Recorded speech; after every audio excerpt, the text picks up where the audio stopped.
Bonjour, bonsoir, bienvenue sur la chaîne du Sorcerer et aujourd'hui une toute vidéo un peu différente encore, pas forcément différente mais petite vidéo un peu par rapport à comme d'habitude une réflexion qui m'est venue après les derniers matchs de la Coupe d'Afrique et force est de constater que il y avait un sujet, je me rappelle le sujet sur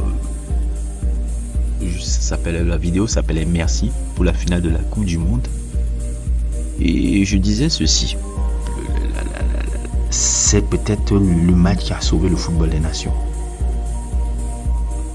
Et j'ai l'impression que pour que le football ne meure pas dans les délires de super de trucs, il faudrait que les observateurs du football, les fans de football recommencent à mettre le football de nation au centre vraiment de l'intérêt des trucs. La Ligue des Champions, vous avez tellement abusé, regardez là on est maintenant avec la Super League. C'est ça. Les gars ont suivi que vous aimez toujours regarder vos Real Madrid, vos PSG, vos bullshit là. Ils ont dit non, on va commencer à créer une Super League alors. Tout ce qu'on n'aime pas dans le foot, alors que le foot c'était l'incertitude, c'est le fait, ce qui a fait le charme de ce sport, c'est justement se dire que peut-être un match comme ça, tu peux voir Real Madrid perdre contre Copenhague et voir des émergences de clubs différents un peu d'autres pays. C'est ce que justement Platini essayait de trucs en mettant en avant peut-être même des pays un peu comme le Danemark, comme beaucoup d'autres pays qui avaient accès à la Ligue des Champions grâce à sa présidence. C'était ça son objectif, je trouvais que c'était fabuleux ce qu'il faisait là. L'élitisme là que je vois est un élitisme dangereux pour le football. Et si on veut revenir à quelque chose d'intéressant, je pense que le football, remettre au centre de l'intérêt le football des nations, pourrait ramener le football à l'essence même de la tradition du football. Parce que ce qui a fait le charme de ce sport, ce n'est pas la Ligue des Champions, c'est la Coupe du Monde. C'était ça que je disais encore il y a de cela un mois. Et avec les événements un peu de cette Coupe d'Afrique qui est vraiment une Coupe d'Afrique dantesque, on est déjà dans quelque chose de légendaire. Je pense que ça fait immensement longtemps que je me suis pas senti aussi fier d'être africain. Moi qui vous avez vu mes sujets sur la CAN, où je dis je suis un grand critique de la Coupe d'Afrique et du niveau de la Coupe d'Afrique et du niveau proposé. Cette année, nous sommes dans quelque chose de fabuleux. Nous sommes dans quelque chose d'unique. Nous sommes dans quelque chose de génialissime. Le football africain est en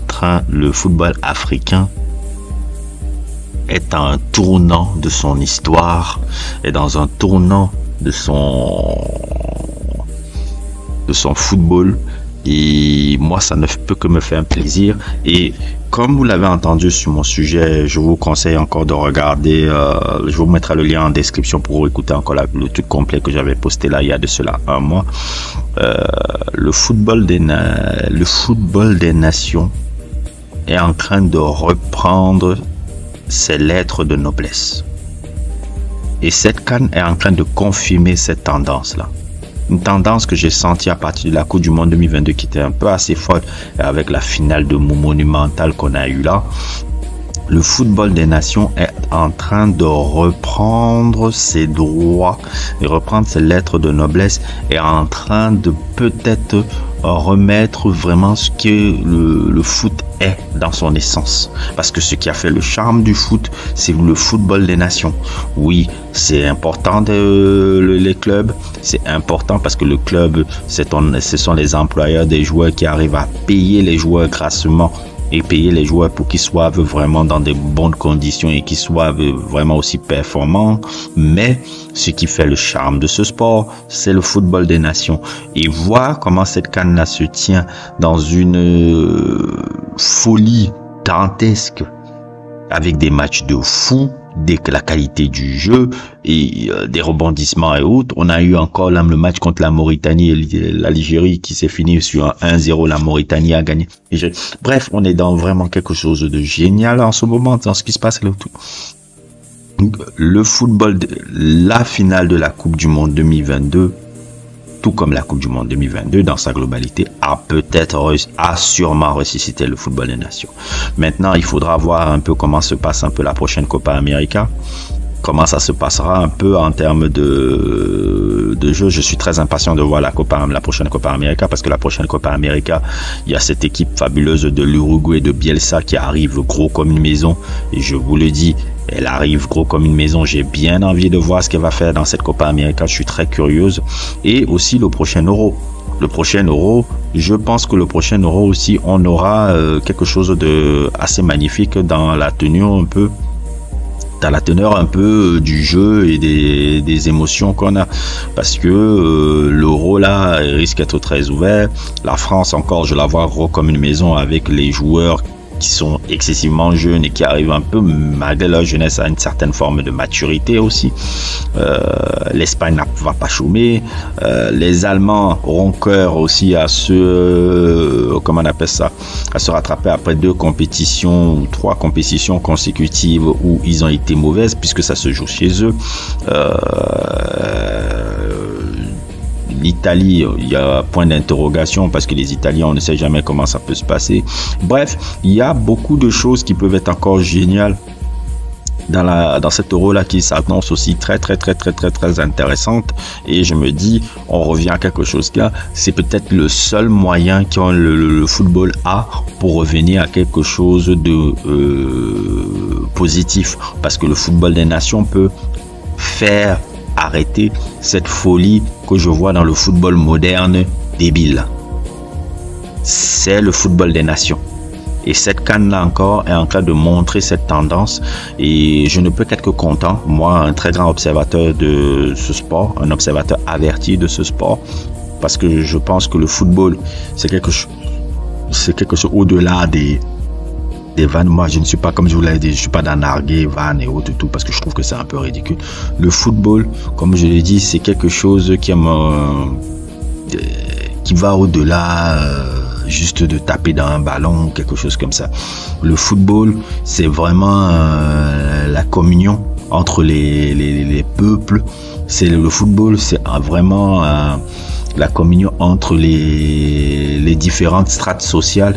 On peut être de couleurs différentes, on peut être de pays différents, on peut être d'ethnies différentes, on peut être de classes sociales différentes, on peut être vraiment de beaucoup de choses différentes. Mais à partir qu'on met un ballon et qu'on voit ce sport-là, il peut avoir une fabuleuse communion que les peuples peuvent avoir. C'est pour ça que j'aime ce sport. Ce sport-là raconte des magnifiques histoires humaines. Vous le voyez dans mes sujets, les plus nombre de sujets que je fais sur le foot. Et il raconte des magnifiques histoires humaines, des personnages qui sont fascinants.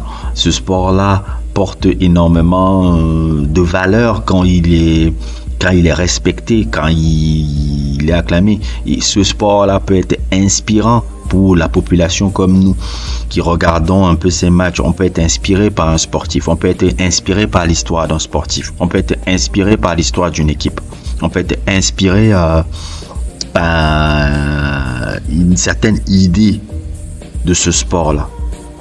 Le foot, c'est ça. Je sais bien que souvent, un peu même après cette CAN-là, la plupart des footix vont disparaître comme d'habitude et tout.